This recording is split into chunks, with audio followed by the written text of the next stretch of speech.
नमस्कार. आज मी तुमच्यासाठी काही नवनवीन घरगुती टिप्स आणि ट्रिक्स घेऊन आलेली आहे, ज्या तुमचा वेळ, पैसा, पदार्थ आणि वस्तू देखील वाचवतील. अशाच नवनवीन घरगुती टिप्स आणि ट्रिक्स जर तुम्हाला बघायच्या असेल तर आपल्या चॅनलवर जर तुम्ही नवीन असाल तर चॅनलला सबस्क्राईब करा.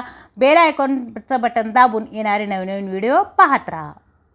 बऱ्याच वेळा साडीला पिन केल्यानंतर आपल्या ब्लाऊजमध्ये ती अडकते. पिन अडकल्यानंतर ब्लाऊज आणि साडी दोन्हीही फाटण्याची शक्यता असते आणि आपल्या भारीतल्या साड्यासुद्धा फाटण्याची शक्यता असते. महागडे ब्लाऊज फाटतात, असे होऊ नये यासाठी ही सोपी ट्रिक वापरा तुम्ही, जेणेकरून आपली साडी, ब्लाऊज फाटणार नाही.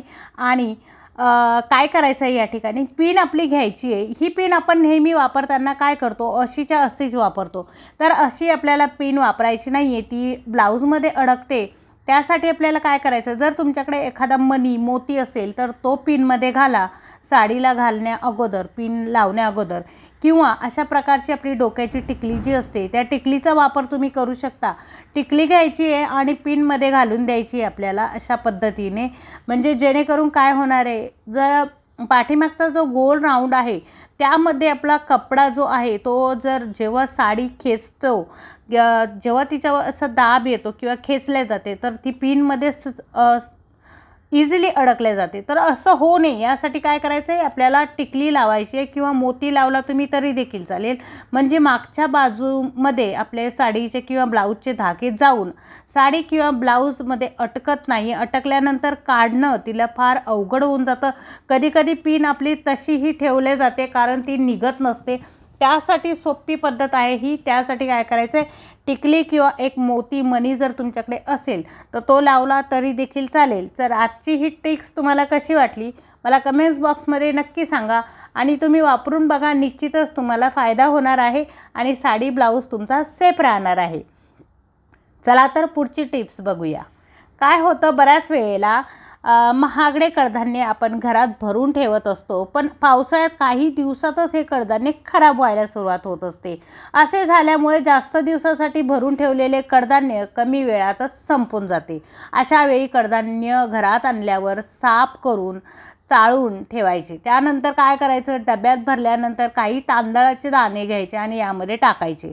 किंवा काय करायचं आहे, आपण बोरिक पावडर जी असेल ती देखील टाकली तुम्ही तरी देखील चालेल.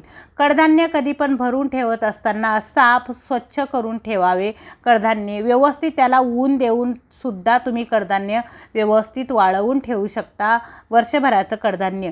त्यानंतर अगोदर जर तुम्हाला असं वाटत असेल कडधान्य आपलं खराब होऊ नये, त्यासाठी काय करायचं आहे, तांदळाचे दाणे जे आहे ते काही प्रमाणात आपल्याला ह्या कडधान्यामध्ये टाकायचे आहे. तुमच्याकडे कमी जास्त प्रमाणात असेल कडधान्य तर कमी जास्त प्रमाणात तुम्ही कडधान्याचा वापर, तांदळाचा वापर त्यामध्ये करू शकता. अगदी जास्त टाकायचे नाही आहे आपल्याला, थोडेसेच टाकायचे, जेणेकरून जे मॉइश्चर असतं आपल्या कडधान्यामध्ये ते तांदळाचे दाणे जे आहे ते शोषून घेत असतात.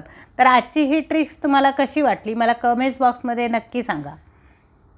हवाबंद डब्यामध्ये पॅक करून ठेवायचे आहे. पावसाळ्याच्या दिवसात लहान असो किंवा मोठे असो, काही खाण्यात गेले की व्यातामुळे पोटात दुखत असते. पोटात दुखायला लागले की काही सुचत नाही. अशा वेळी हा उपाय जर साधा आणि सोपा उपाय जर तुम्ही केला तर निश्चितच तुमच्या लहानांपासून मोठ्यांपर्यंत तुम्हाला आराम मिळणार आहे, तो देखील 5 मिनिटातच. हो, काय करायचं या ठिकाणी, जर वाताने पोट तुमचं दुखत असेल तर ग्लासमध्ये कोमट पाणी घ्या. कोमटच पाणी घ्यायचं आहे, बोट आपलं बुडेल आणि बोटाला जेवढं सहन होईल तेवढंच कोमट पाणी आपल्याला घ्यायचं आहे. जास्त कडकडीत पाणी आपल्याला या ठिकाणी घ्यायचं नाही आहे. त्यानंतर आपल्याला काय करायचं आहे, 2 पिंच म्हणजे चुटकी, आपले 2 चुटकी हे घ्यायचं, आपल्याला हिंग घ्यायचं आहे आणि हा हिंग गरम पाण्यामध्ये घालून घ्यायचा आहे. घातल्यानंतर थोडा चमच्याने आपल्याला ढवळून घ्यायचा आहे, जेणेकरून सगळ्या पाण्यामध्ये तो मिक्स होईल. हे पाणी आपल्याला घोटघोट करून प्यायचं आहे. ज्याच्या कोणाच्या पोटात दुखत असेल त्यांना हे पाणी प्यायला द्यायचं आहे. घोटघोट पाणी हे प्यायचं आहे. अगदी 5 ते 7 मिनिटामध्ये वातावरणाने जे पोट दुखतं त्यावर आराम मिळणार आहे. लहानांपासून मोठ्यांपर्यंत तुम्ही ही पद्धत वापरू शकता.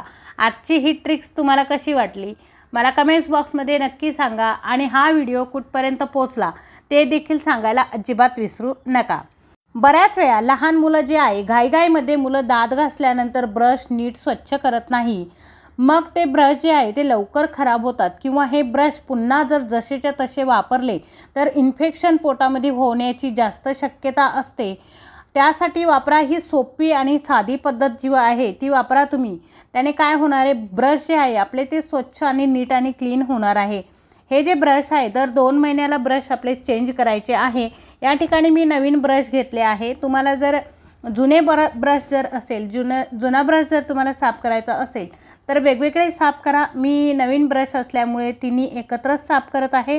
पण तुम्ही जर जुने ब्रश असतील तर प्रत्येकाचा वेगवेगळा ब्रश हा जो आहे तो साफ करायला हरकत नाही।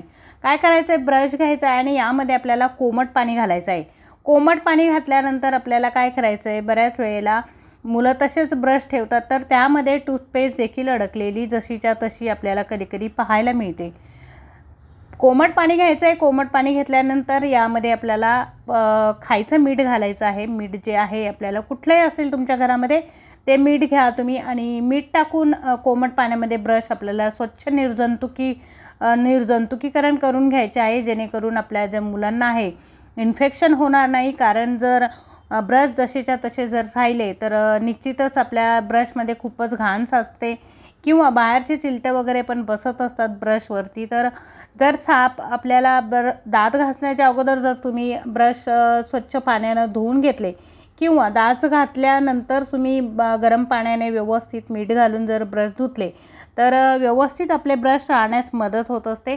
आणि हे नेहमी आणि वारंवार ही पद्धत वापरायला पाहिजे, जेणेकरून ब्रश आपले स्वच्छ राहतात आणि लहान मुलांना इन्फेक्शन पण होत नाही। कधीकधी ब्रश केल्यानंतर देखील पोटात दुखायला लागतं, कारणच त्याचं असं असतं की ब्रश अगोदर स्वच्छ केलेले नसतात। त्यासाठी मीठ घालायचं आहे व्यवस्थितरित्या आणि ब्रश मस्तपैकी धुवून घ्यायचे आहे। आणि गरम पाणी आणि मिठामध्ये ब्रश धुवून झाल्यानंतर आपल्याला हे जे ब्रश आहे ते परत आपल्याला साध्या पाण्याने धुवून घ्यायचे आणि व्यवस्थितरित्या जर ब्रशला कॅप असेल तर कॅप घालून ठेवा तुम्ही आणि नसेल तर तसंही ठेवले तर काही हरकत नाही। पण जेव्हा आपण ब्रश वापरतो तेव्हा कटाक्षाने स्वच्छ आपण ब्रश अगोदर धुवून घ्यायचे, वॉश करून घ्यायचे, त्यानंतरच आपण ब्रश वापरायचे आहे। तर आजची ही पद्धत तुम्हाला कशी वाटली मला नक्की सांगा। रोज लागणारी कोथिंबीर, पण पावसाळ्यामध्ये ह्या भाज्या ज्या आहेत त्या अवेलेबल नसतात आणि भाज्या जर 8-10 दिवसासाठी तुम्हाला स्टोअर करायच्या असतील तर अशा पद्धतीने जर तुम्ही भाज्या 8-10 दिवसासाठी स्टोअर करून ठेवल्या, म्हणजे अशा प्रकारच्या ज्या प्लास्टिकच्या डब्यांमध्ये व्यवस्थित हवाबंद डब्यांमध्ये जर तुम्ही भाज्या ठेवल्या आणि त्यावरतून जर तुम्ही टिश्यू पेपर व्यवस्थित ठेवले तर ह्या ज्या भाज्या आहेत त्या 8 ते 10 दिवसासाठी अगदी जशाच्या तशा आपल्याला मिळून जातात। अगदी फ्रेश अशा भाज्या असतात। काढल्यानंतर एक 5 ते 10 मिनिट आपण पाण्यामध्ये ठेवायचे आहे, जेणेकरून त्यांना परत व्यवस्थित फुलून येतील, त्या व्यवस्थित छान फ्रेश होतील। त्यासाठी पाण्यामध्ये अगोदर 10-15 मिनटं वापरण्याच्या अगोदर घालायचे आहे। कोथिंबीर रोजच्या वापराची असते, त्यामुळे आपल्याला कोथिंबीर रोज हवी असते। त्यासाठी अशा एअरटाईट डब्यामध्ये जर तुम्ही ठेवली तर निश्चितच तुम्हाला परत वापरण्यासाठी उपयोगी पडेल। व्हिडिओ शेवटपर्यंत बघितला त्यासाठी तुमची खूप खूप आभारी आहे।